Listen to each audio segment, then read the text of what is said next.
네. 맛있는 식사 하셨습니까? 네. 네. 현장에서 들리는 목소리도 저쪽 유튜브라든가 줌으로도 송출이 돼서 이렇게 좀 잘 들렸으면 좋겠다는 생각을 급하게 됩니다. 예, 식사도 맛있게 하셨고 따뜻한 차도 한 잔 드셨을 텐데 오후에 들어서 또다시 환경 아카데미 행사를 조금 이제 두 번째 강연을 시작해 보려고 합니다. 네. 춘천시청 환경정책과에서 공모한 2022년 시민주도 환경실천운동 지원 사업으로 올해에도 제2회 환경아카데미 공생, 공존, 공영을 말하다라는 주제로 지금 현재 강원 창작발전소 1층 아니마테크에서 대면 강의와 함께 줌 화상과 유튜브 라이브 방송으로 비대면 강의도 함께 이어지고 있습니다. 오전에 이어서 앞서 말씀드린 것처럼 두 번째 뇌와 지구와 환경과 인간을 좀 더 들여볼 수 있는 시간으로 마련되었습니다. 기대되십니까? 네, 좋습니다. 이번 시간을 강연해 주실 분을 또 힘차게 소개해 올리도록 하겠습니다. 한국내각연구원의 선임 연구원이시고요. 브레인 트레이너 협회 사무국장으로 활동하시면서 글로벌 사이버 대학교 뇌교육학과 겸임 교수이신 브레인 트레이너 노형철 교수님을 모시고 공생을 위한 우리 뇌의 기분 좋은 변화라는 주제로 강연을 청해 듣도록 하겠습니다. 큰 박수로 맞이해 주시기 바랍니다. 네, 여러분 안녕하십니까? 네, 열화와 같은 환호 감사드립니다. 식사 맛있게 하셨죠? 네, 오늘 이렇게 뜻깊은 환경 아카데미 행사에 강연을 하게 돼서 대단히 영광으로 생각합니다. 오늘 이 춘천으로 오는 길이 너무 좋았어요. 호수도 되게 멋지고 산도 풍경이 너무 좋아서 저절로 힐링이 되는 느낌이었습니다. 그러면서 정말 자연에 대해서 생각하게 되고 지구에서 생각하게 되고 저절로 오늘 강연에 이렇게 집중하게 되는 그러한 오는 길이었습니다. 그래서 정말 여러분들과 함께 이 주제에 맞는 또 즐거운 얘기들을 하면서 오늘 시간 알차게 보냈으면 좋겠습니다. 네, 준비되셨습니까? 네, 감사합니다. 네, 공생을 위한 우리 뇌의 기분 좋은 변화를 주제로 말씀을 드리겠습니다. 공생, 공존, 공영을 얘기하는데 공생이 뇌랑 관련이 있다는 것입니다. 예. 지금 여러분들의 기분은 어떠십니까? 네, 기분이 좋아졌을 때 공생이 된다는 것을 이 제목에서도 내포하고 있습니다. 네, 저는 잠깐 소개받았듯이 브레인 트레이너라는 일을 하고 있습니다.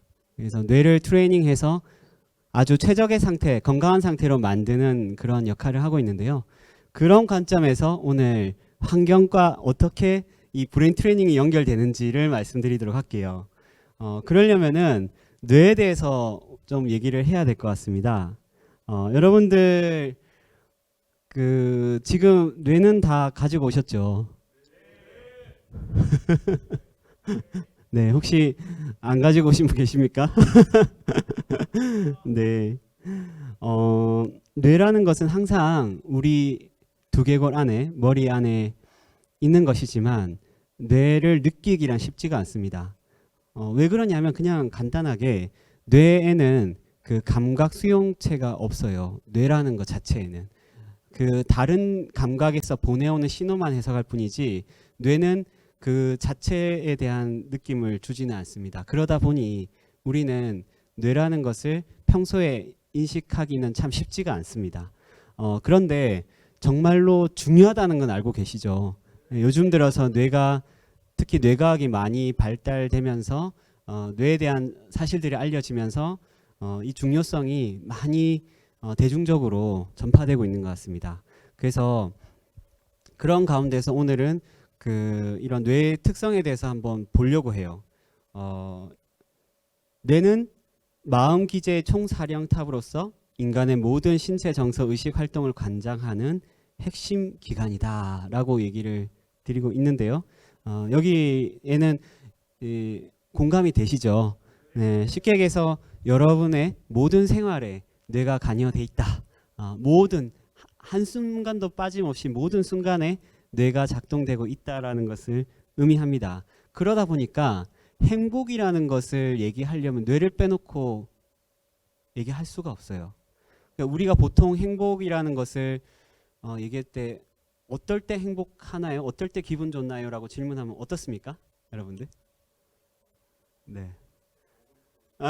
먹을 때, 맛있는 거 먹을 때 너무 행복하죠. 그리고 마음에 맞는 친구랑 얘기하고 어디 즐거운 여행을 갔을 때 너무나 좋은 시간이고 행복하고요.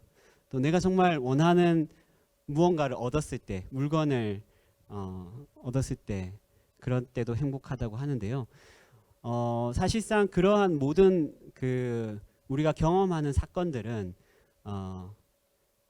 이제 뇌 밖에서 일어난 현상인데, 그 사건에 의해서 행복감을 느끼는 것은 뇌 안에서 일어나는 전기화학적 작용에 의해서 느낀다는 겁니다. 쉽게 해서 뇌의 작용에 의해서 우리는 행복이라는 것을 감지하는 거죠. 그러다 보니까 정말로 뇌가 어떻게 행복감을 일으키는지를 이해하고 나면 정말 돈도 많이 안 들이고 시간도 많이 안 쓰고 행복감을 느낄 수가 있습니다. 네, 이제 그런 것들을 오늘 강연에서도 같이 좀 구체적인 방법까지 말씀을 드리려고 합니다. 네, 기대되시죠? 그래서 아무튼 그렇게 뇌는 우리의 모든 건강과 행복을 여는 열쇠라는 사실 알아두셨으면 좋겠고, 또 실제로 이 몸과 마음, 물질과 의식이 만나는 곳이기도 하고, 그리고 우리의 정체성을 바탕이 되는 곳이기도 합니다. 여러분들께서 다른 장기는 혹시나 아프거나 병이 있을 때 이식하거나 할 수 있는데, 뇌라는 것은 이식하기가 힘들죠. 네. 그리고 이식한다고 상상해도 한번 느껴보시면은 다른 사람 뇌를 나한테 이식한다고? 그러면은 그 순간 나는 그 사람이 되는 거야? 내가 되는 거야? 뭐 이런 굉장히 헷갈리는 상황에 빠지죠. 네, 그런 부분들을 갖고 있다는 것은 그만큼 뇌는 우리 정체성에 아주 중요한 부위라는 것을 의미하기도 합니다. 그래서 그것을 굳이 과학적으로 따지고 뭐 밝히지 않더라도 우리는 직감적으로 알 수 있어요. 알고 있고요. 그래서 그런 부분을 봤을 때 정말 뇌에 관심을 갖고 이 뇌가 이제 어떻게 작용하는지를 아는 것은 뭐 아까 얘기했던 행복과 건강을 여는 열쇠이기도 하지만, 더 크게는 진짜 우리 삶, 그리고 우리가 살고 있는 이 지구에 대한 것까지도 연결돼 있다라는 사실을 알아두셨으면 좋겠습니다. 네, 그러면 이제 이런 부분에 대해서 실제로 뇌 안에서는 무슨 일이 일어나고 있는지를 좀 보고자 합니다. 오늘은 뇌에 대해서 아주 구체적인 얘기를 좀 들어가려고 하거든요.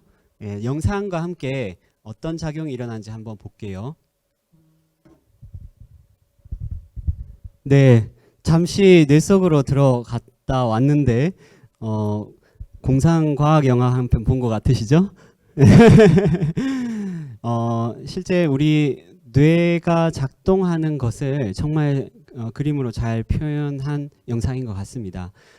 저렇게 겉보기에는 되게 단순한, 마치 순두부와 같이 연한 살색의 그런 기관인데, 저 안에서 일어나는 신경세포의 작용들은 저렇게 정말 복잡하게, 정말 다양하게 일어나고 있고, 거기서 지금 깜빡깜빡거리는 그런 신호들이 결국 뇌 안에서 전달되는 전기 신호들이고, 그 안에 이 화학물질들이 분비되면서 뇌가 작용된다는 그런 거예요. 그렇게 본다고 했을 때 정말 이 뇌 안에서 일어난 현상은 거의 우주에서 일어난 현상에 비견할 만합니다. 실제로 뇌 안에 그 신경세포가 약 1000억 개 정도 된다고 추산을 해요. 그 1000억 개 정도의 신경세포가 각 세포마다 한 1000개 정도의 아까 보셨던 돌기를 가지고 있거든요. 그 돌기를 가지고 연결되고 떨어졌다 붙었다 이런 것을 하는데 단순히 그냥 그 떨어졌다 붙였다 하는 그것만 산술적으로 계산해도 실제로 우주에 있는 원자의 개수보다도 많은 경우의 수가 나옵니다.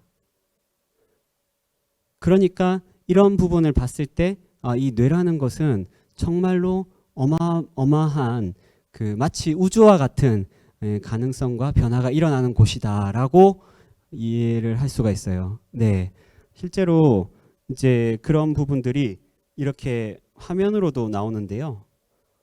자, 이게 한쪽은 우주 은하수의 장면이고 한쪽은 뇌 신경세포의 장면을 사진 찍은 겁니다. 네, 어느 쪽이 신경세포이고 어느 쪽이 우주 은하의 사진일까요?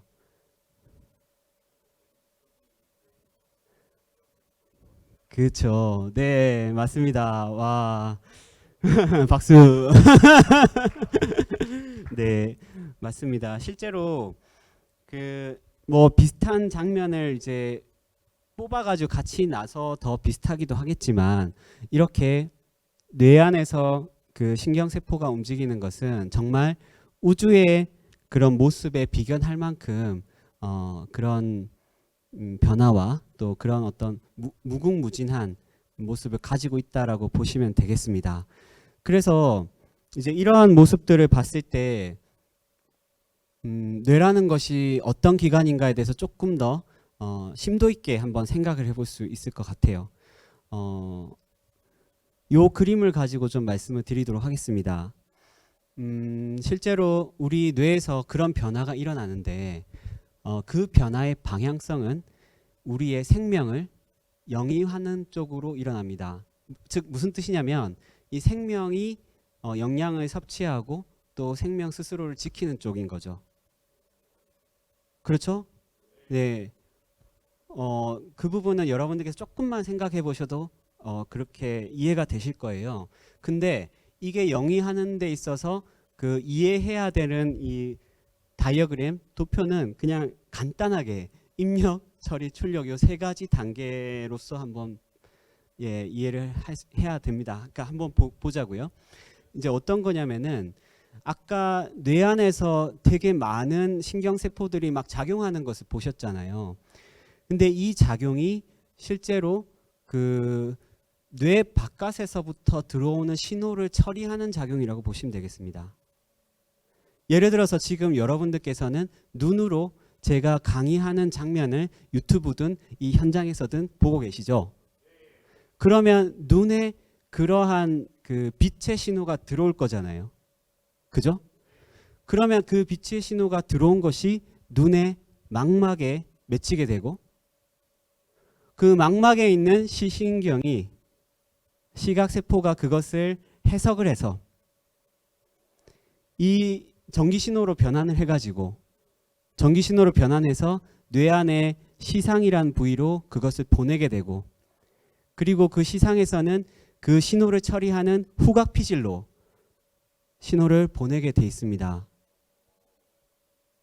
그래서 여러분들은 지금 이 보는 것이 남자구나. 그리고 안경을 썼구나. 넥타이를 맸구나. 이거를 인식할 수 있고 해석할 수 있게 되는 거예요. 그런 과정을 거쳐서.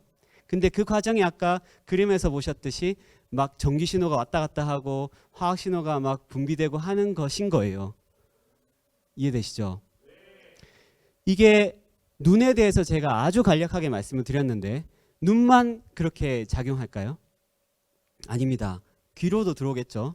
그래서 귀로 들어온 청각 신호도 마찬가지로 그렇게 전기 신호로 변환이 돼서 청각을 해석하는 피질에서 그것을 해석하게 되어 있고 뭐 지금 점심을 좀 전에 드셨을 텐데 혀로 들어오는 미각 신호도 그렇겠죠. 코로 들어오는 후각 신호도 그럴 겁니다. 거기다가 지금 날씨가 되게 춥잖아요. 피부로 들어오는 어떤 그 온도에 대한 신호도 그렇게 해석이 될 거예요. 자, 제가 이런 어떤 감각을 위주로 말씀을 드리는 것은 여기서 입력단에 대한 얘기를 드리는 거예요. 즉 외부에서 들어오는 정보들은 뇌가 모두 수집합니다. 그리고 그거를 그 안에서 적절하게 처리를 하게 돼 있죠. 근데 어떤 처리를 할까요? 어떻게 처리를 할까요? 어떤 방향성을 가지고 갈까요? 바로 생명을 영위하는 가장 궁극적인 어떤 방향을 바탕으로 뇌는 그러한 정보를 처리하게 되어 있습니다. 이를테면 외부의 기온이 떨어지잖아요. 몸이 춥잖아요. 그러면 뇌는 자동적으로 몸을 떨게 만듭니다. 왜 그럴까요? 그렇죠. 체온을. 덥잖아요. 더우면 어떻게 해요? 땀을 흘리죠. 왜 그럴까요? 체온을 떨어뜨리려고. 즉 생명을 영위하기 위해서 그러한 처리를 일으키는 거예요. 그러니까 처리를 하고 이제 출력이 되는 거죠. 출력이 몸이 떠는 것, 땀이 분비되는 것, 이런 것으로 볼 수 있는 거예요. 아시겠죠? 그래서 이렇게 감각이 들어와서 그것이 적절하게 생명이 영위할 수 있게끔 어떤 판단을 일으키게 되고 그 판단 자체에 대한 결론으로 어떤 행동을 하든 어떤 생각을 하든 어떤 그 몸의 신체 작용을 일으키게 되든 출력을 하게 된다는 거예요. 마치 이거는 컴퓨터하고도 비교할 수도 있어요, 진짜로. 그렇게 이제 뇌의 작용을 이해할 수가 있어요. 그렇게 해서 우리는 결국은 그 쉽게 얘기해서 이 환경의 모든 정보를 받아들이고 이 생명체를 잘 유지할 수 있는 방법을 뇌에서 이제 찾아서 그 환경에 적절하게 생명 유지할 수 있는 출력을 하는 활동이 뇌가 하고 있다. 그렇게 본다면은 생명 영위를 위한 최고의 전략은 무엇일까요?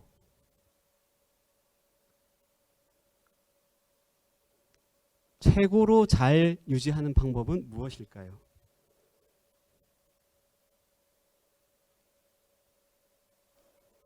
바로 공생입니다. 네.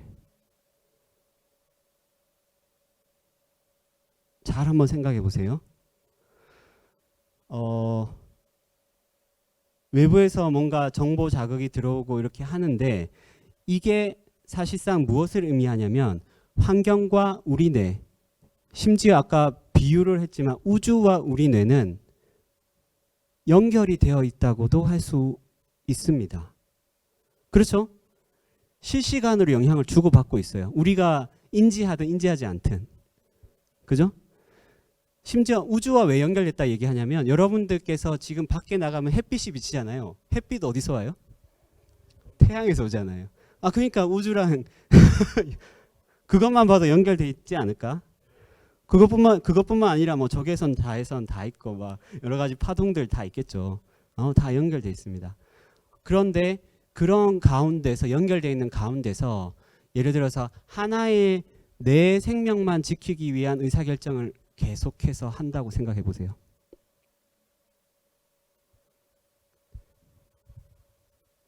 그런 게 어떤 거냐면 바로 지금 우리의 인간의 환경 문제 그런 얘기 많이 하잖아요.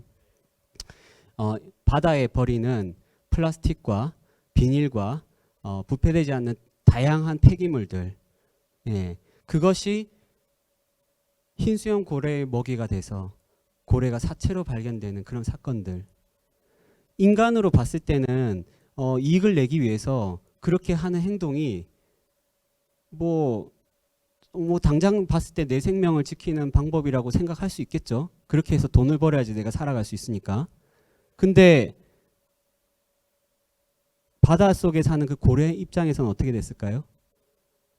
그것에 의해서 생명을 잃게 됐죠. 근데 그 현상으로 끝날까요? 아닌 거죠.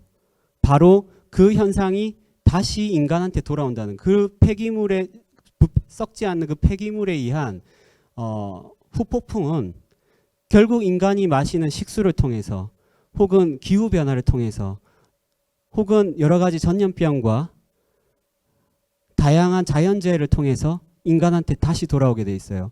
그게 생명을 영위하는 방법입니까? 아니시죠? 아니죠. 자, 그런 부분을 제가 조금 이렇게 여러 가지 관점에서 설명을 드렸는데 그냥 뇌 입장에서 봤을 때 실제로 이것은 정말 중차대한 문제고 그 나라는 생명체를 지키는 것 차원이 아니라 이렇게 다른 생명에 대한 것까지 인식을 확대하고 그것이 공생하는 것, 그게 뇌가 생명을 영위할 수 있는 가장 최고의 전략이라는 사실입니다. 네, 공감이 되시면 박수 한번 부탁드리겠습니다. 감사합니다. 네. 네, 오늘 이 오프라인 현장에 뭐 날씨와 또 여러 가지 정황상 많이 못 오셨는데요. 그래도 오신 분들께서 이렇게 박수를 크게 쳐주시니까 굉장히 제가 기분이 좋고 네, 이 되게 소통을 하는 느낌입니다. 온라인으로 보고 계시는 분들도 잘 보고 계시죠? 네, 혹시 온라인으로 질문이나 이런 것들 제가 받아볼 수 있으면 전해주시면 답변도 같이 드리겠습니다. 네, 그래서 공생이라는 것이 정말 뇌가 가진 최고의 전략이라는 거예요. 영위를 하는 최고의 전략. 근데 이거 그냥 저의 주장과 저의 철학만 가지고 이 얘기를 하는 거 아닙니다. 왜 그 얘기를 하는지에 대해서 제가 이제 구체적인 근거를 갖고 말씀을 드리도록 하겠습니다. 일단 영상 하나 볼게요. 유리는 내 것과 남의 것을 구분하지 못해 보이는 것은 일단 뺏고 봅니다. 아직 도덕성의 1단계에도 이르지 못한 유아기 상태지요. 그러나 정말 그럴까요? 유리를 조그만 실험실로 초대했습니다. 엄마와 한창 놀고 있을 때 요구르트를 쟁반에 받쳐들고 누군가 들어섭니다. 실수를 한 척 요구르트 병을 쏟아버립니다. 그러자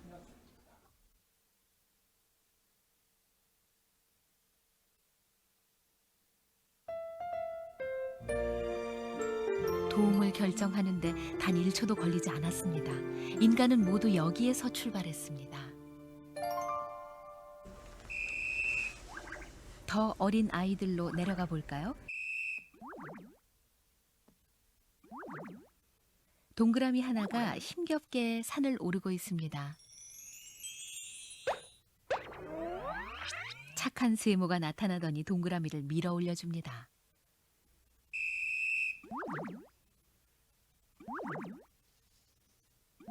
다시 동그라미 하나가 힘겹게 산을 오릅니다. 이번에는 나쁜 네모가 나타나 동그라미를 밀어버립니다. 아이들에게 그 두 개의 상황을 보여줍니다. 10개월 된 아이들입니다.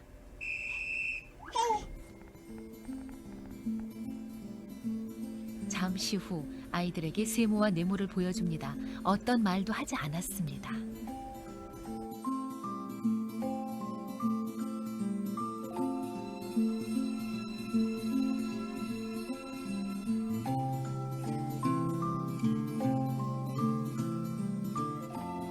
%100% 착한 세모를 짚습니다. 인간은 모두 여기에서 출발했습니다.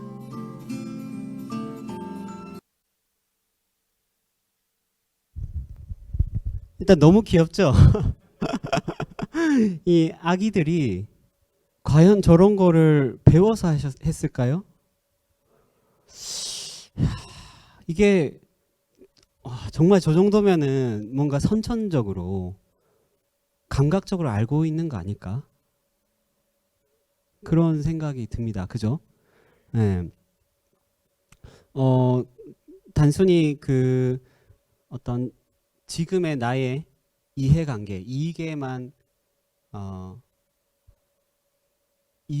그 판단 기준이 있는 것이 아니라 이제 저렇게 다른 사람 다른 상황에 대해서 배려하는 것. 지금 이제 제가 이거 말로 풀어서 얘기했는데 아기들은 그런 것을 배우지 않더라도 이것을 했다는 것은 정말 어쩌면 인간이 가진 뇌의 기능, 그리고 그 뇌를 만들어낸 유전자의 정보가 그런 것을 담고 있지 않을까 생각을 합니다. 영상 하나 더 볼게요. 하버드 대학의 사회신경과학 교수 매튜 리버먼은 자신의 이익을 포기하고 타인의 이익을 소중히 여길 때 우리의 뇌 안에서 무언가를 얻었을 경우 나타나는 보상 영역의 움직임이 활발해진다고 말한다. 최근 이와 관련된 실험 사례가 있었습니다. 실험자들은 사람들이 자선단체에 기부할 때 뇌에서 어떤 활동이 일어나는지를 관찰했죠. 참가자들은 자신이 $5를 가지고 자선단체는 한 푼도 갖지 않는 결정에 동의하느냐는 질문을 받았습니다. 그러자 어찌 보면 당연하게도 참가자들은 매우 잽싸게 이런 종류의 보상을 받아들였죠. 그리고 또 다른 참가자들은 5달러 중 2달러만 받으면 자선단체에 2배의 금액을 기부할 수 있다는 질문을 받았습니다. 그러자 놀랍게도 대부분의 참가자들은 자신이 돈을 다 가질 때보다 다른 사람을 돕기 위해 일부를 포기하기로 결정했을 때 뇌의 보상 영역 전반에 걸쳐 더 큰 활동을 보였었죠. 즉, 다른 사람을 지원하는 행위는 도움을 주는 사람의 심리적인 만족감에도 상당한 기여를 한다는 것입니다. 우리는 대개 보상을 물질적인 것으로만 한정하여 생각하는 경향이 있는데, 사실 그 이유는 우리의 뇌가 반복적인 경험을 통해 무언가를 얻는 것은 보상이다 라고 인식해왔기 때문입니다. 마찬가지로 다른 사람을 돕는 행위에서 얻는 만족감 또한 오래전부터 반복적으로 경험해왔죠. 즉, 이기적인 동기로서 남을 돕는다고 하기보다는 이익을 포기하면서까지 남을 도울 때 우리는 큰 보상을 얻은 것처럼 만족감을 느끼도록 진화해온 것입니다. 네. 저 이 채널에서 그 영상을 잘 정리해서 인용을 좀 했습니다. 저 내용을 봤을 때도 어떻습니까?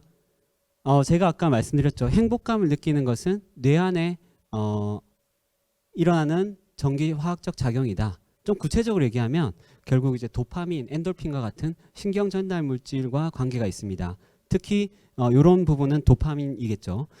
지금 보상과 관련된 이런 부분. 그런 것들을 봤을 때 정말 놀라운 사실은 뭐냐면, 여기서도 얘기했지만 자신의 이익을 포기하고 다른 사람의 다른 사람을 위해서 선택을 했을 때 오히려 보상이 더 크게 됐다는 거예요. 잘 생각해 보면 되게 놀라운 사실이에요. 보상 회로가 이미 그렇게 설계되어 있었다는 거죠. 그리고 여기서 표현하잖아요. 진화해 온 것이라고. 왜 그런 방법을 선택했을까? 그렇죠. 그러니까 뇌라는 것이 실제로 자연에서 나왔고, 그렇잖아요. 뇌라는 것이 자연에서 나왔잖아요, 여러분. 아마 인위적으로는 뇌를 아직까지 현재 과학기술로 만들기는 쉽지 않을 거예요. 인공지능이나 이런 연구를 많이 하고는 있지만 어쨌든 자연에서 나왔어요. 그렇다 보니 자연과 연결돼 있고 자연과 운명을 같이 한다고 본능적으로 뇌는 알고 있었던 것이 아닌가. 그래서 그러한 뇌 기능을 발달시키는 가운데서 우리의 인간이 가지는 어떤 이타성이 나온 것이 아닌가. 저는 그렇게 보여집니다. 네. 그래서 공생은 본능이다. 같이 한번 말로 해볼까요? 공생은 본능이다. 네.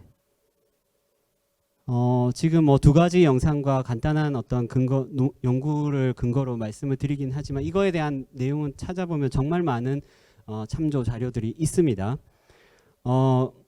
즉 이런 부분은 공생이라고 생각하는 것은 우리가 정말로 철학적으로 탐구하고 뭔가 그 정보를 외워서 그거에 대한 어떤 논리적인 판단을 하고 결론을 내릴 수 있는 철학적인 어떤 사유가 아니라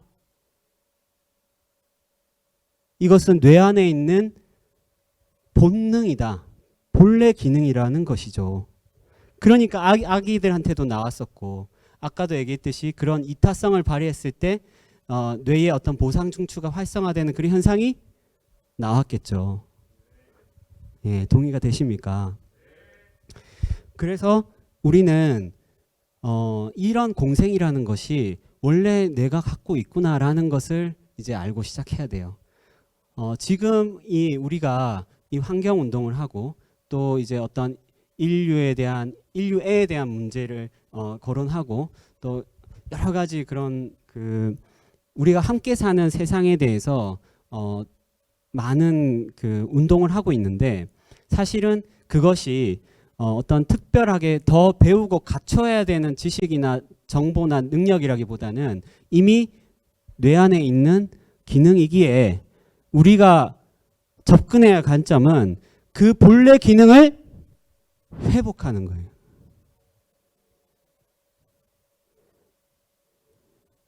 회복하는 거예요. 아시겠습니까? 이 본래 기능을 다시 되돌리는 거예요. 이게 뭔가 하여튼 더 하는 게 아니에요. Take back your brain이에요. 그러니까 실제로 내가 가지는 그러한 원래 특성을 다시 회복하면 비로소 자연스럽게 모두가 잘 살 수 있는 그러한 상태로 뇌는 작동을 하게 되어 있다. 근데 자, 요까지 이제 되셨잖아요. 그죠? 그러면 그렇게 하면 되겠네. 한데 무엇이 그걸 막고 있었을까? 막고 있는 게 있었습니다. 막고 있는 게 있어요. 그게 무엇일까요?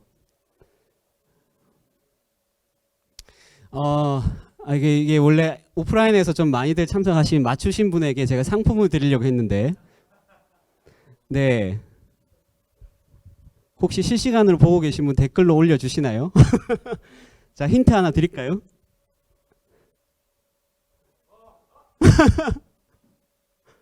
와, 박수! 네, 답은 스트레스입니다. 대박. 자, 여러분들 스트레스 많이 받으시죠? 언제 스트레스 받으십니까?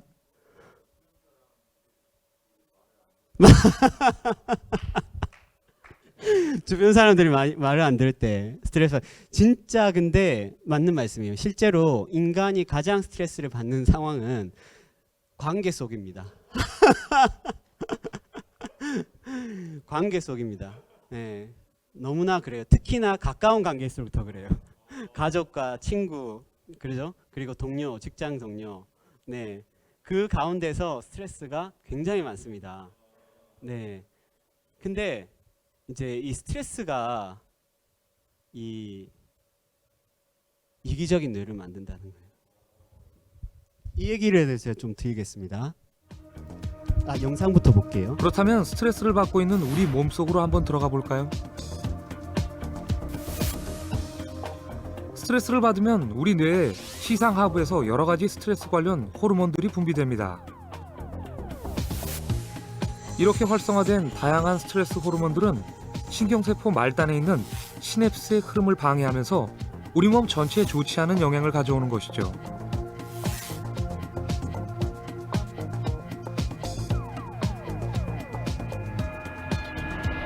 스트레스를 받으면 가장 먼저 떠오르는 증상. 우선 맥박이 빨라지죠. 때론 소화기관이 말썽을 일으키기도 하고 혈압도 올라갑니다. 면역 시스템에 커다란 문제가 생기기도 합니다. 이 세 가지 스트레스 관련 호르몬들이 장기적으로 나오게 되면 우리 몸에 우리 면역 기능이 떨어집니다. 그러니까 B인파고 T인파고 같은 기능들이 상당히 좀 떨어져서 면역 기능도 하강되니까 여러 가지 신종 불호가 있다거나 그런 병에 잘 걸리고 또 암에 잘 걸리죠.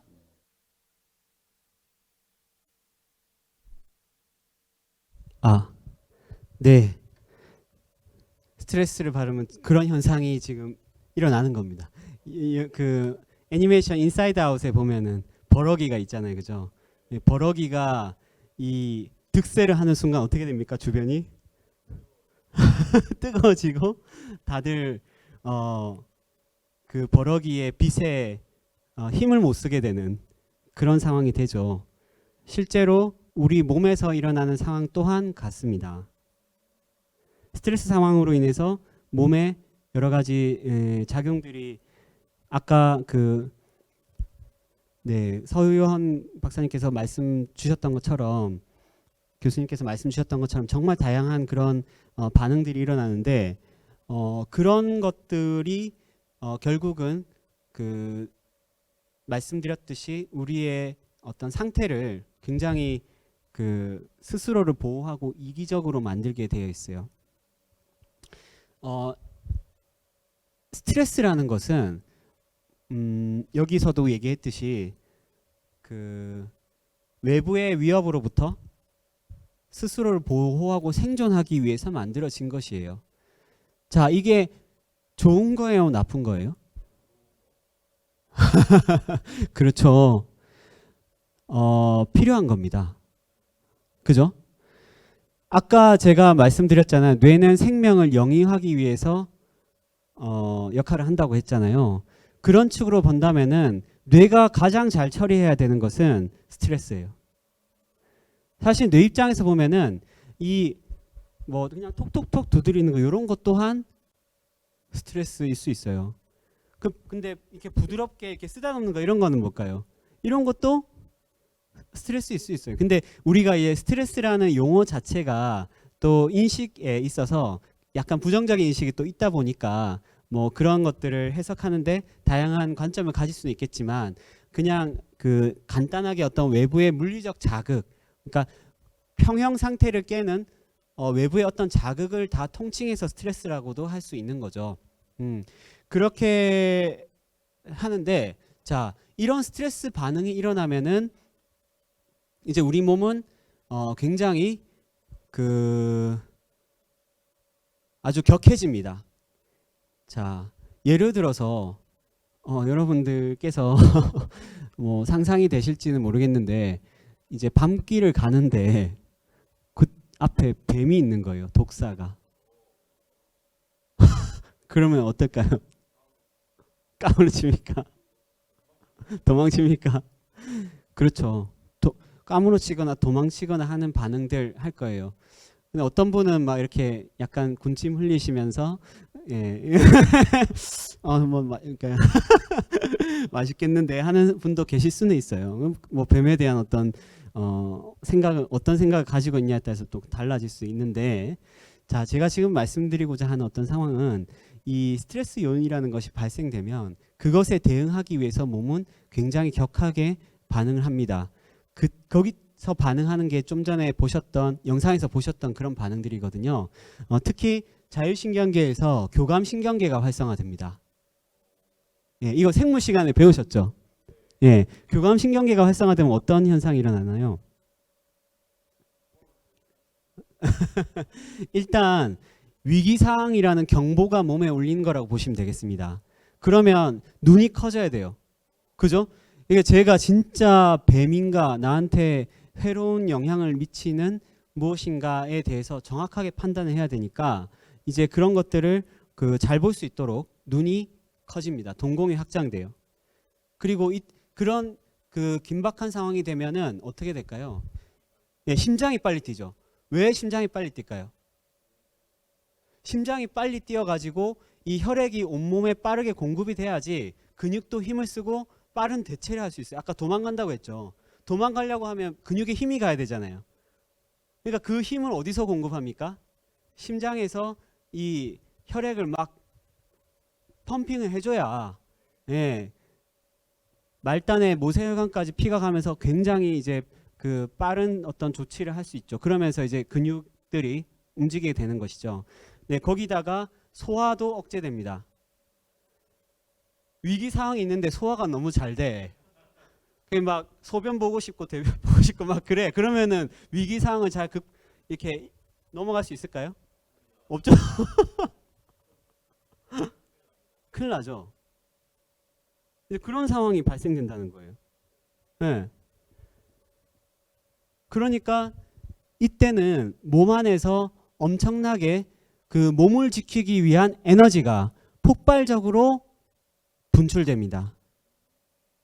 이 작용을 뇌가 일으키는 거예요. 자, 이때 우리가 공생해야 되니까 쟤도 살고 이게 같이 잘 살 수 있는 방법을 생각해 보자. 이런 여유가 생길까요? 안 생깁니다. 도망가야죠. 위기 상황이니까 싸워서 그거를 이겨야죠. 지금 제가 비유를 뱀으로 해서 그렇지만은 여러분들께서 이제 흔히 겪을 수 있는 스트레스 상황에 비유하셔도 됩니다. 그 상황에서 대응을 해야지 살아남아요. 이거는 절대로 이 잘잘못을 따질 수 없는 어떤 생존을 위한 뇌의 반응입니다. 그죠? 근데 이 상황이 되면은 그냥 뇌 작용 자체가 자기의 몸을 생각하게 되고 자기의 생명의 안위를 생각하게 된다는 거죠. 이기적인가요? 이타적인가요? 이기적이 되는 거예요. 이기적. 그러니까 자기를 아는, 자기를 이렇게 챙기는 자기를 위한 그런 상황이 된다는 거예요. 스트레스 상황이. 실제로 이런 부분을 가지고 뇌파를 측정을 해보거든요. 이게 지금 이 브레인 트레이너들이 쓰고 있는 뇌파 측정기기인데요. 스마트 브레인이란 측정기기인데 이 측정을 해보면은 일반 상태일 때 뇌파는 이렇게 이제 약간 초록색으로 이렇게 편안해 보이죠. 이제 스트레스 상태일 때는 이 붉은색으로 이렇게 표현이 됩니다. 근데 이게 이제 이 색깔 자체는 실제로 뇌가 초록색이 됐다, 뇌가 빨간색이 됐다 이게 아니고 뇌파를 측정해 보니까 빠른 주파수 대역의 뇌파가 막 나오기 시작했다는 거예요. 빠른 주파수 대역의 뇌파가 이 바깥쪽 피질, 특히 이 측정기 같은 경우에는 우리 전두엽을 측정하거든요. 이마 부위에. 예, 전두엽을 측정하는데 이 전두엽의 빠른 주파수 대역의 15Hz 이상, 20Hz 이상의 베타파, 그리고 30Hz 이상의 감마파, 이런 파장이 측정이 됐을 때 이제 이렇게 그 그림에서 보시면은 약간 요런 모양을 하고 있죠. 네, 빨간색이 좀 많이 나오죠. 요런 상태로 이제 뇌가 작동된다는 거예요. 근데 이렇게 빨간색의 그 빠른 주파수 대역의 뇌파가 많이 출현하면은 뇌는 어떻게 될까요? 에너지를 엄청나게 많이 써야 됩니다. 많이 쓰게 됩니다. 자, 그러면은 그 몸의 어떤 그 상태를 유지하려고 하는 그 뇌의 기능이 있을 거고, 몸의 항상성을 유지하는 뇌의 기능이 있을 거고, 현재 이 위기 상황을 모면하려고 하는 뇌의 기능이 있을 텐데, 이 위기 상황을 모면하려고 하는 뇌의 기능에 혈액과 뇌의 모든 에너지가 공급되면서 쓰여지니까 에너지의 불균형이 생기겠죠. 그리고 이 불균형이 아까 어떤 현상을 일으키냐면 이제 면역력도 떨어지고, 그리고 이제 감정적으로도 잘 조절도 안 되고, 그리고 피로도도 커져요, 높아져요. 이런 현상이 생기는 거예요. 근데 이게 이제 이게 문제라기보다는 이제 더 큰 건 뭐냐면 이게 만성적으로 지속될 때 이 현상이 이제 문제가 되는 거예요. 사실상 그런 스트레스 반응은 아까도 얘기했지만 정상적인 현상이에요. 그래서 이제 그 스트레스 상황을 벗어나 가지고 다시 안정적인 상황이 됐다고 하면 뇌는 앞에서 보셨듯이 부교감 신경계가 다시 활성화되면서 눈이 커졌던 게 다시 작아지고 심장은 예, 다시 안정적으로 뛰고 소화도 다시 잘 되고 배설도 되고 뭐 그러한 현상으로 다시 돌아가게 돼 있어요. 이게 왔다 갔다 하거든요. 근데 간 다음에 왔다 갔다가 아니라 왔다 하면서 엄청나게 뇌가 계속해서 가동을 막 하는 거예요. 그러니까 얼마나 뇌가 힘들겠습니까? 그런 상황이 되면은 당장 내 몸만 지키는 의사결정을 할 수밖에 없다. 그래서 이기적이 되는 거예요. 근데 더 문제는 뭐냐면 이걸 이제 얘기하려고 하는 거예요.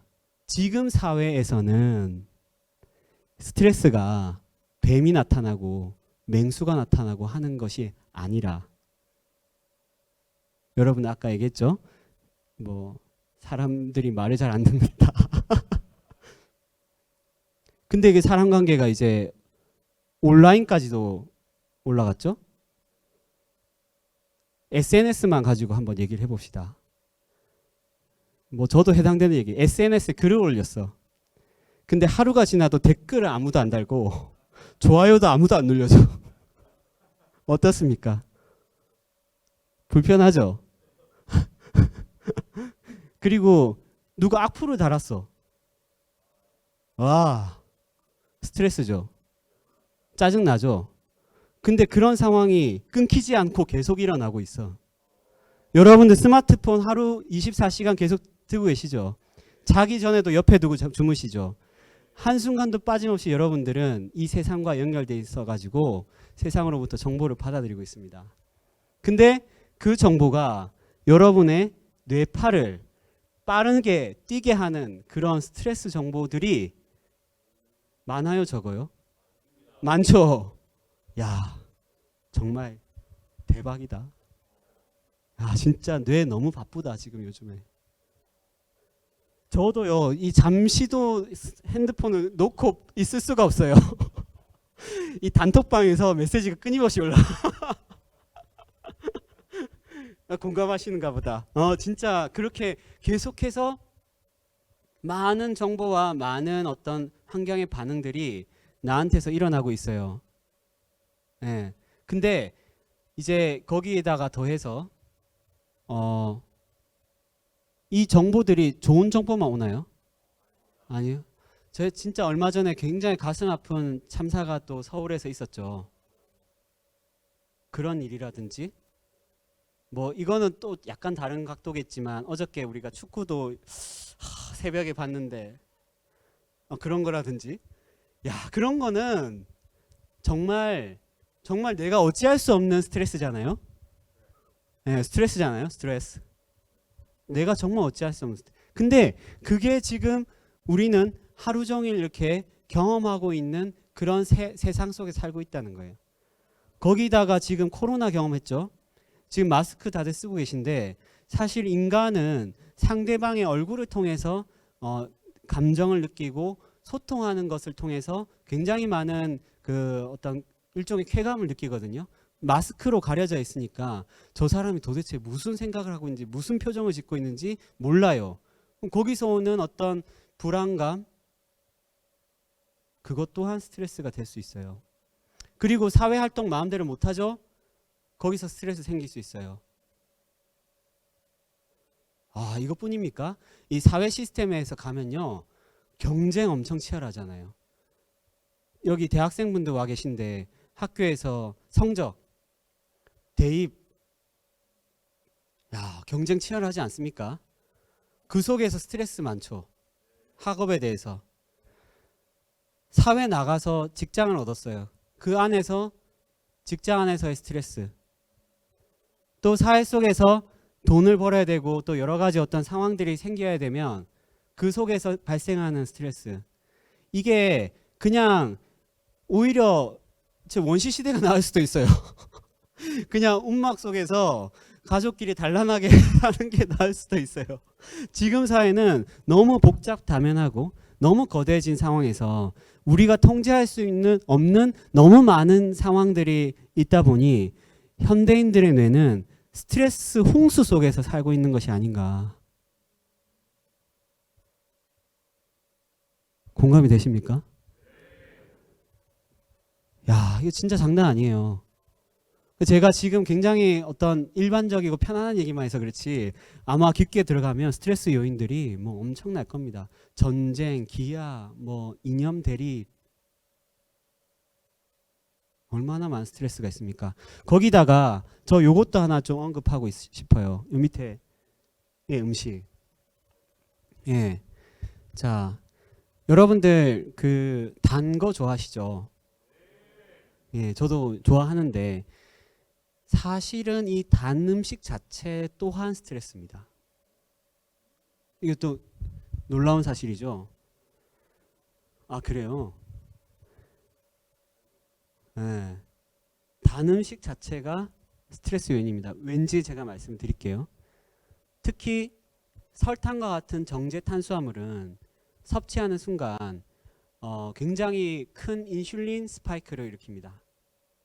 무슨 뜻이냐면 인슐린이 그것의 포도당을 처리하기 위해서 빠르게 분해된 포도당을 처리하기 위해서 엄청나게 강력한 그 췌장의 활동으로서 분비가 돼요. 근데 그것은 췌장 입장에서 봤을 때는 가만히 있다가 펀치 한 대 맞은 것과 같아요. 근데 이제 뇌 입장에서 봤을 때는 그것이 굉장히 그 큰 쾌감을 일으키죠. 도파민 분비가 돼서 먹으면은 기분이 좋아요. 근데 중요한 것은 2시간 뒤를 봐야 돼요. 2시간 뒤를 봤는데 뇌 기능이 좀 떨어지고 단계 또 당기고 분명히 뭐 먹었는데 배 또 고프고 이런 현상 일어나지 않나요? 이게 바로 인슐린 스파이크 후에 급격하게 떨어지는 혈당 때문에 생기는 뇌의 작용이에요. 그렇죠? 탄산음료 그런 것들이 굉장히 중요한 어떤 뇌의 변화를 일으키는 음식들이에요. 자, 지금 우리 주변에 나갔을 때 단 음식 얼마나 많습니까? 여기에 그것 만만치 않게 무서운 게 밀가루와 튀긴 음식이에요. 이걸 거기다가 밤에 먹었다고 해보세요. 이 완전히 몸을 망가뜨리는, 뇌를 망가뜨리는 스트레스예요. 그거는 정말로 그거를 뇌는 밤에 쉬어줘야 되는데 그런 음식을 밤에 야식으로 먹어가지고 소화를 시킨다고 하면 뇌와 이 소화 장기는 어마어마한 스트레스를 받고 있는 거예요. 자, 그런 스트레스를 받은 상태에서 자, 우리 서로 같이 잘 살아봅시다. 서로 우리 편안하게 해봅시다. 이런 생각이 들까요? 진짜 어려워요. 그래서 제가 이 스트레스라고 처음 얘기를 했을 때 뭐 그렇지 스트레스 뭐 현대인들 많이 받고 있지 이렇게 그냥 넘어갈 수 있는데 이거를 뇌 메커니즘 측면에서 본다고 하면 어마어마한 그런 일들이 지금 우리의 생활 속에서 정말 일촉즉발로 일어난다는 것이고 우리 생활에 밀접하게 하나도 빠짐없이 그냥 한순간도 빼놓을 수 없이 영향을 주고 있다는 거예요. 이 스트레스라는 것이.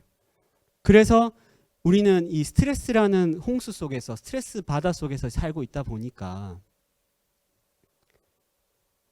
좀 쉽게 표현해서 아까 제가 얘기했잖아요. 이기적인 뇌를 만든다고. 그렇게 되는 거예요. 세상에. 놀랍죠? 그런 현상들이 지금 우리한테 일어나고 있다. 네. 사실은 그 다른 사람을 위한 따뜻한 마음, 박애, 이타주의 이런 것은요. 뇌 상태가 편안해졌을 때 저절로 일어납니다.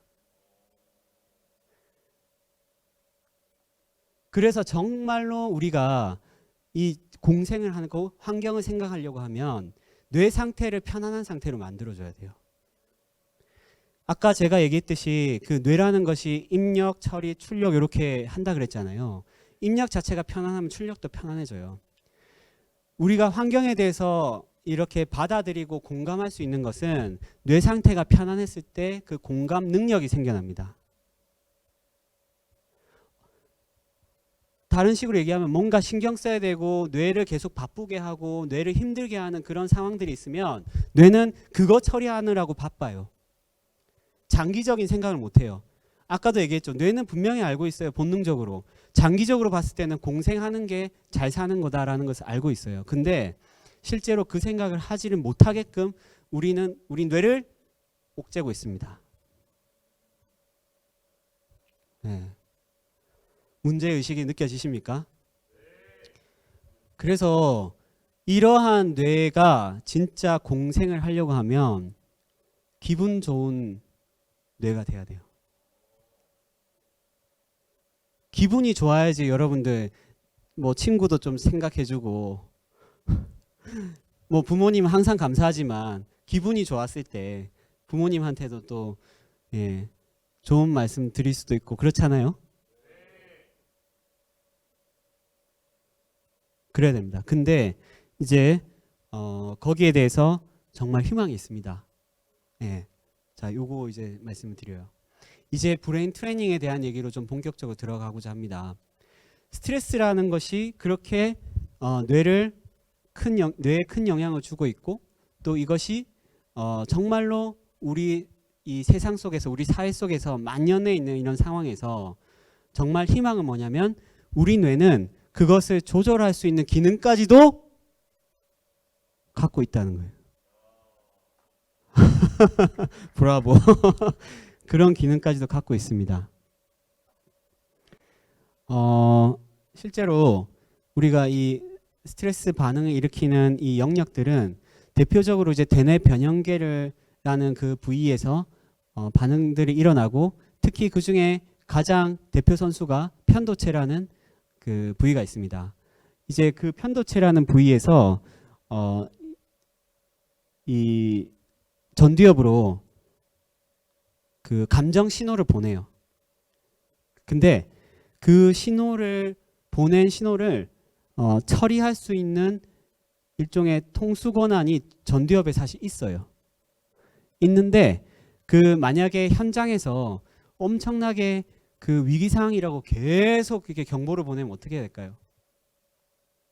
이제 그거를 처리한다고 계속 이제 역할을 해야 되겠죠. 근데 이런 부분에 있어서 전두엽이 이런 그 여러 가지 일어나는 그 스트레스 반응 자체가 이제 괜찮다, 별거 아니다라는 어떤 판단을 하게 되면은 그것은 싹 싸그라들어요. 어떤 일이냐면 아까 제가 밤길에 가다가 뱀을 봐가지고 놀란 상황을 이제 말씀드렸잖아요. 뱀을 봤는데 놀라가지고 도망가서 난 진짜 뱀을 싫어해가지고 그 거리로 안 가고 이제 돌아서 갔어요. 그 길로 안 가고. 근데 다음날 와서 보니까 똑같이 생긴 거 보니까 근데 걔가 뱀이 아니라 나뭇가지였네. 그러면 어때요?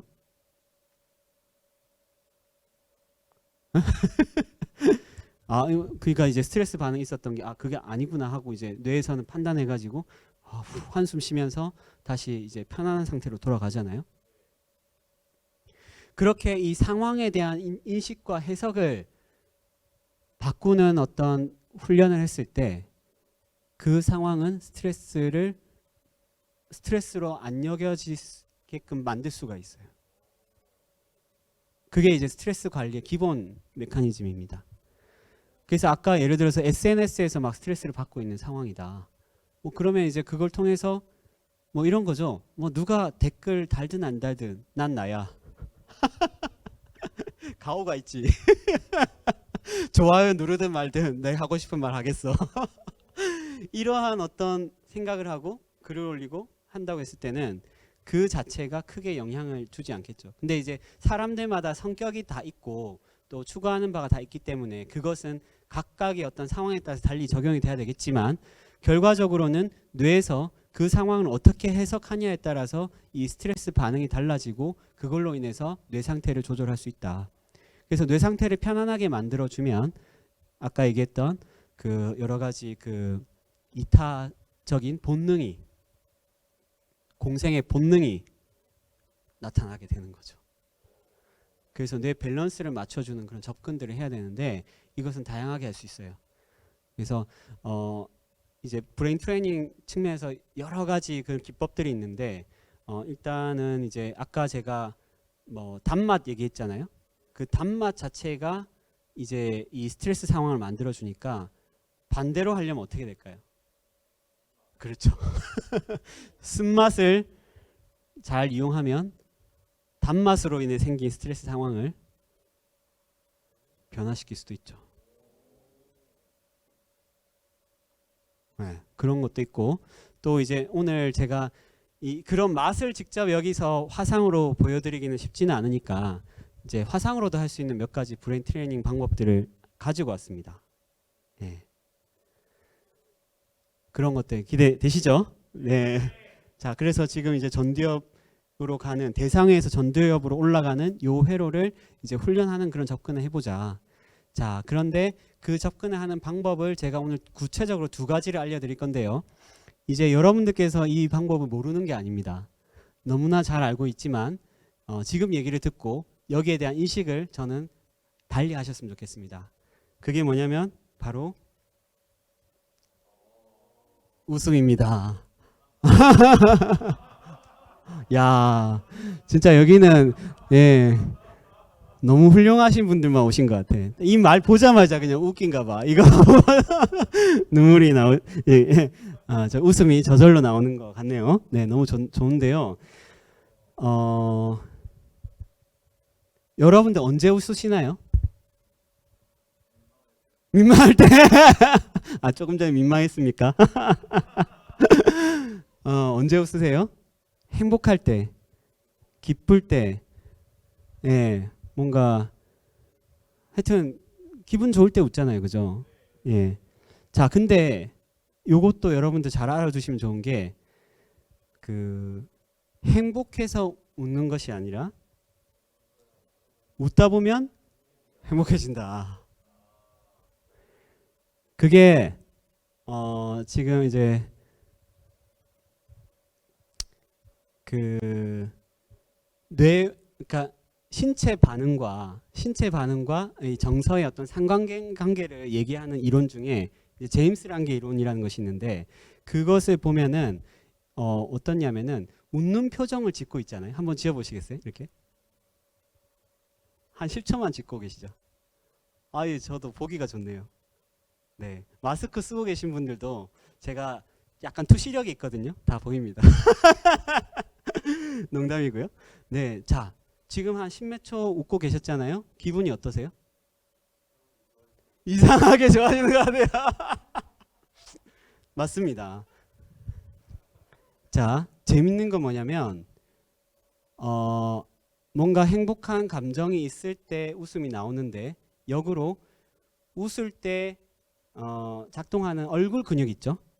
이것을 움직이면 그것에 의해서 뇌는 아, 좋은 일이 있는가 보다 하고 역으로 웃을 때 분비되는 그 신경 전달 물질을 분비시킵니다. 그래서 그런 감정을 느끼게 돼요. 야, 신기하죠? 자, 그래서 이런 부분은 이 브레인 트레이닝으로 활용하면 어떻게 되냐면 웃는 거를 훈련하는 거예요. 그래서 저는 매일 아침마다 거울 보고 하고 웃습니다. 네, 그렇게 하면서 이제 하루를 기분 좋게 시작하는 거죠. 근데 그게 처음에 하면 되게 어색해요. 잘 안 돼요.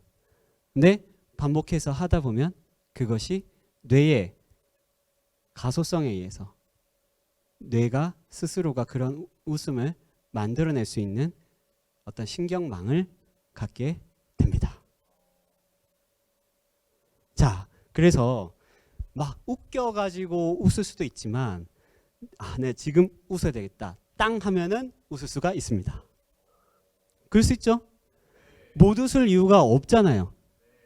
그죠? 네, 못 웃을 이유가 없어요. 근데 이제 제가 팁 하나 드리자면 우리 몸에 웃음을 일으킬 수 있는 버튼이 있어요. 그렇죠? 몇 군데 있어요. 겨드랑이, 옆구리, 배꼽, 요런데. 아, 너무 진지하게 듣지 마시고 굉장히 오 이러시네. 이제 거기를 탁 이렇게 눌려주면은 막 웃음이 나옵니다. 근데 자기가 눌리는 것보다 옆에서 도와주면 더 좋아요. 근데 이제 이거는 서로 또 예의를 벗어나면 안 되니까 서로 양해를 구하고 해야 되겠죠? 네, 그래서 이걸 하는데 한번 그 체험을 해봤으면 좋겠어요. 그러니까 옆에 탁 하고 하는데, 자, 그리고 저도 이제 같이 웃을 거예요. 웃는데 또 중요한 것은 뭐냐면은 이 웃음을 통해서 몸의 체온이 올라가면 그 체온이 올라간 것에 의해서 여러 가지 혈액의 순환과 또 뇌의 작용이 활성화가 됩니다. 면역력도 올라가고요. 예, 그런 것을 저는 체험해봤으면 좋겠거든요. 그래서 그냥 웃는 것이 아니라 박장대소를 하는 거죠. 박수를 치면서 다리까지 굴리는 거예요. 그래서 몸을 열을 내게 되면 그것으로 인해서 우리 뇌는 순간적으로 스트레스 상황에서 벗어나게 됩니다. 진짜 그런지 궁금하지 않으세요? 궁금하시죠? 자, 그러면은 같이 한번 해보겠습니다. 자, 제가 손가락 준비하시고 옆에 친구들끼리 괜찮으시면 하고 안 괜찮으면 자기 그냥 버튼 누르세요. 괜찮냐고 물어보고, 네, 괜찮으시면 제가 하나 둘 셋 하면은 그 웃음 버튼을 딱 누르는 거예요. 예, 겨드랑이, 옆구리, 배꼽 딱 누르는데 누르고 나서 자동 반응이 납니다. 박수 치면서 다리 굴리면서 막 웃는 거예요. 아셨죠? 네, 자, 그럼 한번 해보겠습니다. 자, 준비하시고 하나 둘 셋.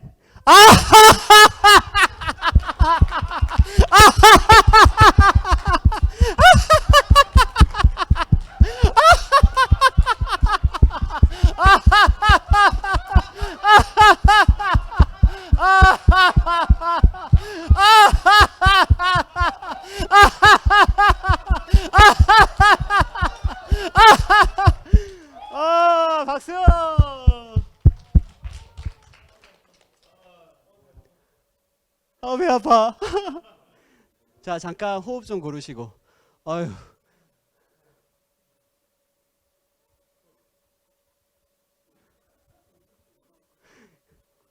계속 웃기죠. 여운이 남죠. 자, 잠깐 호흡 좀 고르시고. 지금 기분 어떠세요? 너무 좋죠? 예? 완전 행복하죠? 요때 기분 좋으니까 친구한테 뭐 좀 주고 싶고 부모님도 좀 생각이 나고 그렇지 않을까요? 환경도 좀 생각도 되고 자연도 좀 생각하게 되고 사실은 그런 정보를 아는 것도 중요하지만 뇌 상태를 바꾸면은 할 수 있어요. 뇌 상태를 바꾸면. 그리고 이것은 훈련이다. 사실 이거는 강연장에서 앞에서 제가 막 하니까 또 같이 이렇게 할 수도 있는데 혼자서 하실 수도 있을까요, 없을까요? 있어요. 근데 좀 조심해야 될 것은 지하철 타고 가다가 갑자기 그렇게 웃고 그러면 안 되고 그럼 너무 좀 그건 좀 그럴 것 같아요. 그래서 뭐 왜 그러냐 그러면 노형철 강사한테 들어가서 그렇다고 이렇게 얘기하면은 좀 그렇죠? 그 정도는 아니더라도 아무튼 이제 스스로가 허용되는 사회적으로도 허용되는 어떤 그런 곳에서 자기 스스로가 그렇게 웃을 수 있다고 하면 뇌를 변화시킬 수 있지 않을까, 그죠? 그래서 그런 활동들을 저는 적극 권장합니다. 그래서 이 공생이라는 주제로 하는 활동에서 정말로 우리가 이 웃음을 소재로 하는 운동도 일어났으면 좋겠어요. 네. 왜냐하면 그걸 통해서 서로가 교감하고 서로가 같이 생활하는 그러한 정서를 가질 수가 있으니까요. 네. 가족끼리도 같이 이렇게 웃고 하면은 좀 전까지 막 이렇게 다투다가도 참 그건 쉽지는 않겠지만 아무튼 다투다가 갑자기 웃으면 쉽지는 않겠지만 그거는 근데 그런 과정을 통해서 이제 훨씬 더 부드러운 분위기 속에서 교감을 하는 상황이 벌어질 거예요. 그런 부분들이 이제 사회적으로 일어난다면 너무 좋지 않을까. 정말 지금 사회에는 웃을 일이 너무 없잖아요. 네. 이것을 한번 만들어 갔으면 좋겠습니다. 네, 공감하시면 박수 한번 부탁드리겠습니다. 감사합니다. 자, 그리고 이제 마지막으로 한 가지 더 알려드리면은 바로 뇌파진동 명상이라는 명상법입니다. 요것은 우리 고조선 때 단동 10분이라고 내려오는 그런 가르침이 있는데 거기에 도리도리라는 게 있어요. 도리도리 들어보셨죠? 예, 고개를 좌우로 이렇게 흔드는 이런 동작이에요. 예, 이것이 천지 만물이 무궁무진한 도와 리로 생겨났듯이 너도 도리로 생겨났음을 잊지 말라는 그런 뜻을 담고 있습니다. 근데 놀라운 것은 이 고개를 좌우로 흔드는 이 수련 방법이 어마어마한 뇌 변화를 일으킨다는 거예요. 그거에 대해서 연구한 것을 영상으로 한번 보겠습니다. 서울대학교와 한국뇌과학연구원은 3년 6개월 이상 뇌파 진동법을 시행한 명상인들과 그렇지 않은 일반인을 측정했다. 스트레스, 심리반응, 도파민 수치가 관심 대상이었다. 도파민은 긍정적인 상태에서 분비되는 물질이다. 스트레스 지수는 명상 수련자가 56% 낮았다. 그만큼 스트레스를 덜 받는다는 것이다. 행복 호르몬이라는 혈중 도파민 수치는 명상 수련자가 29% 더 높은 것으로 측정됐다. 이 결과는 지난해 7월 세계적 학술지 뉴로사이언스 레터에 게재됐다. 명상이 스트레스 관리에 효과가 있다는 한국 과학계의 규명이 전 세계에 보고됐다. 우리 뇌에서 달리기를 열심히 하는 사람이 달리기를 잘할 때 생기는 근육처럼 우리 몸과 마음을 밸런스, 잘 균형해서 조절하는 뇌 기능이 더 향상되는 거죠. 그걸 통해서 근데 그 기능을 하는 뇌 부위가 결국은 우리 감정을 조절하는 거고, 그러면 감정을 조절이 잘 되고 쓸데없는데 스트레스 안 받고 그렇게 쓰는 에너지가 적음으로써 조금 더 쉽게 주의 집중을 할 수 있는 거고, 아마 이런 메커니즘을 통해서 뇌의 기능이 발달하지 않나 이렇게 생각을 해보고 있습니다. 네, 박수 한번 부탁드리겠습니다. 네. 네. 지금 영상에서 보셨듯이 이게 명상을 통해서, 뇌파 진동 명상을 통해서 이런 변화가 일어났던 거예요. 그래서 스트레스가 감소되고 도파민 수치가 올라가고, 지금 우리가 계속 그 얘기하고 있죠. 이 스트레스 반응 자체가 어떤 이기적인 뇌를 만들고 또 여러 가지 그 몸에 그 강력한 어떤 그 몸을 스스로를 이렇게 지키게 하는 그런 반응들이 일으킨다고 했는데, 그것을 완화시키는 이 명상을 통해서 그런 뇌 작용을 좀 멈출 수가 있는 거죠. 그 과열된 뇌 작용을. 네, 그러면서 혈중 도파민 수치도 올라가고요. 거기다가 좀 주목하고 있는 부분은 내측 전전두엽 부분에 이 기능적 연결성이 증가했다, 이것인데, 이게 이제 전문 용어로 디폴트 모드 네트워크라고 하거든요. 네. 그러니까 기본 상태라는 거예요. 기본적인 뇌 상태인 거예요. 이 기본적인 뇌 상태로 돌아갔을 때 이 뇌는 일종의 그 휴식 상태 또 회복 상태로 연결이 됩니다. 그러면서 이때 이제 창의성이나 뇌의 어떤 연결성들이 또 같이 생기게 되고요.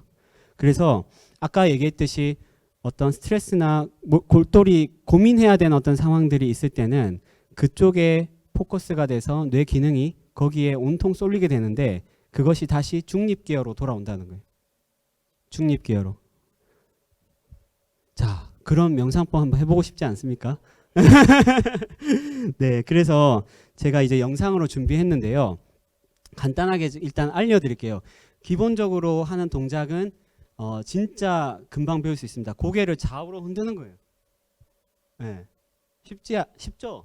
네, 어렵지 않죠? 자, 이렇게 흔드는데 처음부터 너무 막 빠르게 흔들면은 약간 어지럽거나 목에 좀 무리가 갈 수 있으니까 천천히 좌우로 흔듭니다. 천천히 좌우로 흔들다가 이제 그 리듬이 조금 익숙해지면은 자신한테 기분 좋은 속도가 있어요. 예, 자신한테 기분 좋은 속도로 이 리듬을 좀 더 살려서 속도를 높여보세요.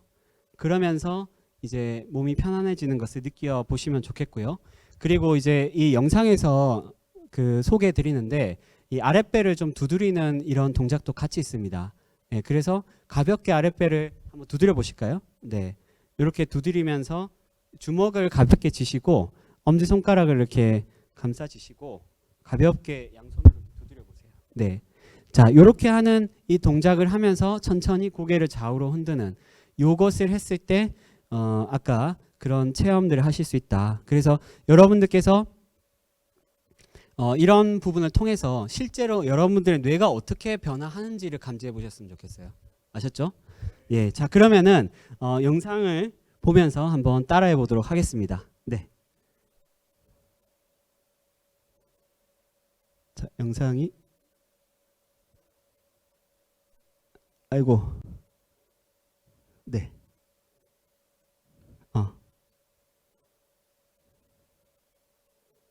영상이 한번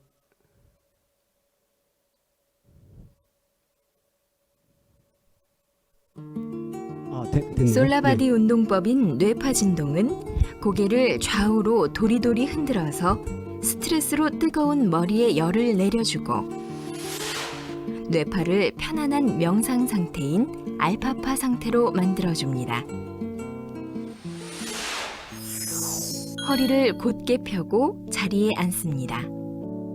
손은 손바닥이 위로 향하게 잠깐 무릎 떼고 위에 허리를 놓습니다. 펴는 게 좋아요. 네. 눈을 감고 턱을 안쪽으로 살짝 당겨줍니다. 먼저 가볍게 주먹을 쥐고 양손으로 아랫배 단전을 경쾌하게 두드립니다. 단전은 배꼽에서 2-3cm 아래 지점으로 우리 몸의 에너지 중심 센터입니다. 단전을 두드리면 배심이 생기고 아랫배가 따뜻해집니다.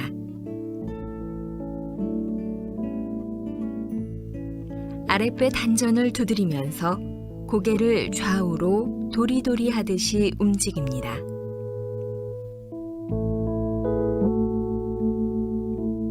네, 천천히 시작하면서 자신의 몸에 맞게 하시면 됩니다.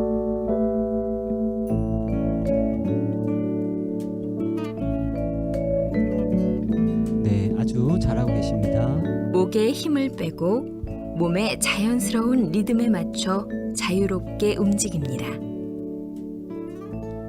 리듬에 맞춰 자유롭게 움직이다 보면 자신의 내면에서 리듬과 흥이 저절로 나오는 것이 느껴집니다.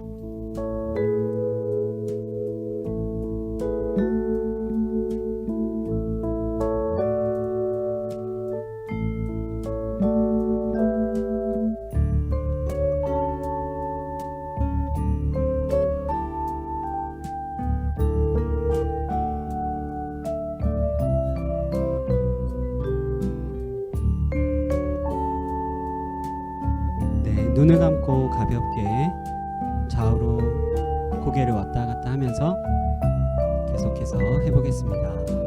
편안하게 하시면 됩니다.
네, 이제 조금만 더 해보도록 하겠습니다. 천천히 동작을 멈추고 편안하게 호흡합니다. 자, 이제 숨 눈을 들이마시고 감고 내쉬고 숨 들이마시고 내쉽니다. 자, 이어서 몸. 계속 솔라바디 손끝을 편안하게 느껴보시면서 눈 감고 잠깐 명상을 하도록 하겠습니다. 편안하게 숨을 들이마시고 내쉬고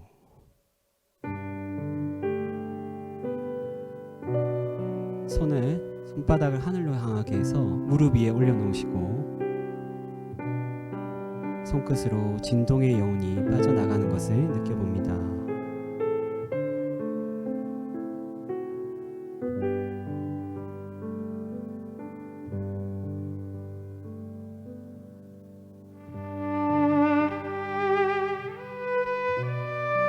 호흡이 아주 자연스럽고 편안하게 이루어집니다.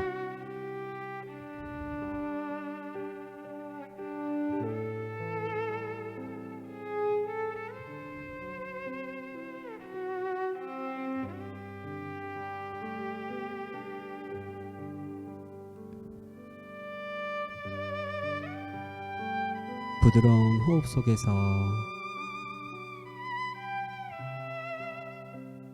잠시 내 몸을 느껴봅니다.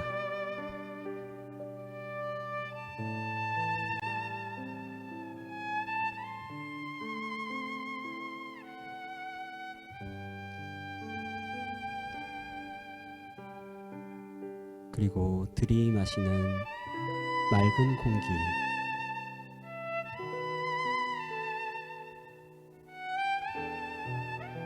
이 공기가 존재하는 우리의 환경과 지구,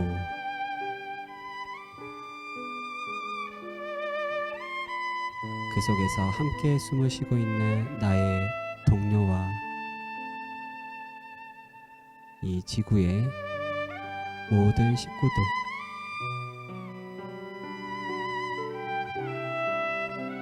편안한 호흡 속에서 우리가 모두 하나임을 느낍니다.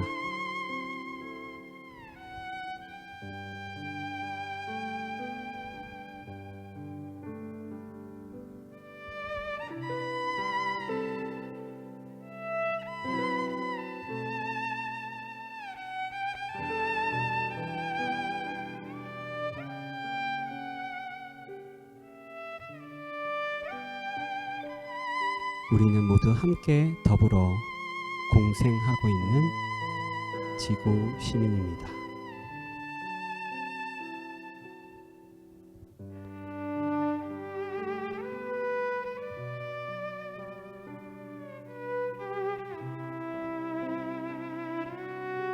이 지구와 이 지구상의 모든 지구 시민들에게 여러분의 따뜻한 사랑을 마음속으로 전해 주십시오.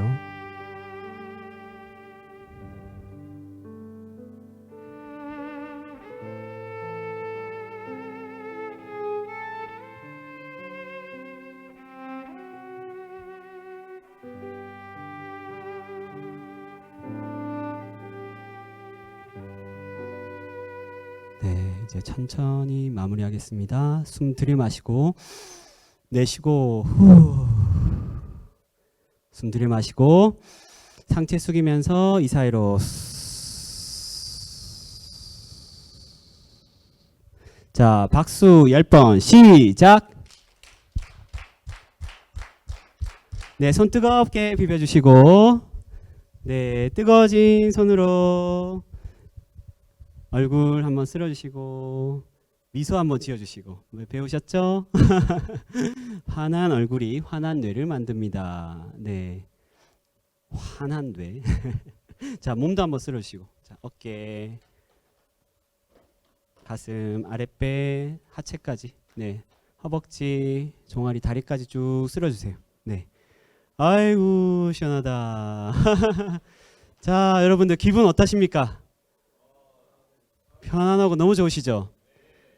자, 이런 기분에서 막 사람들에게 친구들에게 뭐 좀 더 사주고 싶고 좋은 얘기 해주고 싶고 그런 느낌 들지 않습니까? 예, 그렇죠. 이렇게 뇌 상태를 긍정적으로 변화시키면 공생이라는 것은 바로 여러분의 본능입니다. 그것이 살아나는 겁니다. 그래서 정말 기분 좋은 뇌, 그런 뇌로 여러분들 변화시킵시오. 그리고 공생하십시오. 네, 이상으로 마치겠습니다. 감사합니다. 경청해 주셔서 감사합니다. 와, 네, 이 뜨거운 반응 어쩔 거예요. 이대로 가시면 안 될 것 같습니다. 아우, 너무 감사드립니다. 여러분들 공생의 뇌로 전환할 수 있는 두 가지 트레이닝 방법 기억하시겠죠? 뭐죠? 첫 번째가 웃음, 두 번째가 명상, 뇌파 진동을 통한 명상을 너무나도 명쾌하게 말씀을 주셨어요. 공생이라는 건 결코 사유하고 철학적인 개념이 아니라 인간 본래가 갖고 있는 부분이라는 걸 또 말씀을 주셨습니다. 너무 멋지게 해주신, 막 뛰어나가고 계세요. 인사하고 나가주셨으면 좋겠어요. 예, 우리 노영철 브레인 트레이너 교수님께 다시 한번 큰 박수 부탁드리도록 하겠습니다. 우! 네, 감사합니다. 네.